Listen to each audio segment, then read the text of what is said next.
Berlin est une ville qui a toujours fasciné le monde de l'urbanisme à travers son histoire, et notamment après la chute du mur, quand elle a dû relier l'Est et l'Ouest, quand elle a dû inventer des projets pour réellement devenir ville capitale et fabriquer de la cohésion territoriale, de la cohésion sociale.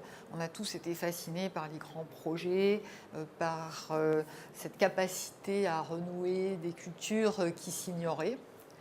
Puis Berlin nous a toujours fascinés aussi par sa capacité à inventer un urbanisme alternatif, avec notamment ce qu'on appelle les Baugruppen, c'est-à-dire l'autoconstruction, cette capacité des gens à s'organiser pour construire des quartiers très originaux, très inventifs, avec des rez-de-chaussée vivants.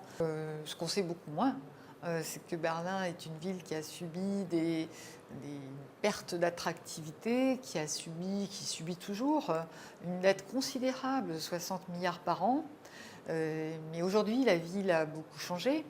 Elle est maintenant très attractive pour les investisseurs. Elle est également moins bon marché. Elle a moins d'espaces disponibles dans le cœur de ville qui permettent à tous les créatifs d'inventer.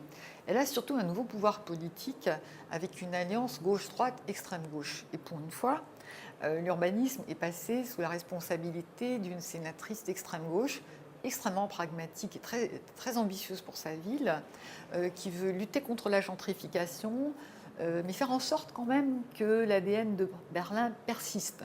Donc faire place à des Baugruppen, faire place à des créatifs, recréer du logement social et surtout respecter la culture de l'Est, ce qui n'a pas beaucoup été le cas précédemment. Donc on est face à des défis européens considérables qui nous concernent tous. Il y a aussi cette inventivité pour accueillir les réfugiés dans des bonnes conditions, en fabriquant des projets mixant les réfugiés avec des artistes, avec des projets d'envergure comme la reconversion de l'aéroport de Tegel. On verra aussi les difficultés qu'a Berlin aujourd'hui pour donc ouvrir son nouvel aéroport, reconvertir l'ancien aéroport.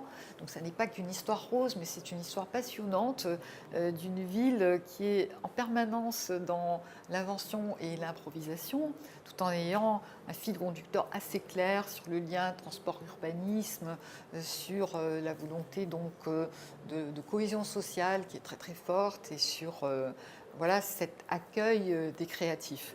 Donc, voici ce que l'atelier Projet en Bain cherchera à montrer, analyser cette expérience in vivo qui est en train de changer très très rapidement et qui, à mon sens, peut être vraiment très très instructive pour l'ensemble des villes européennes et au-delà.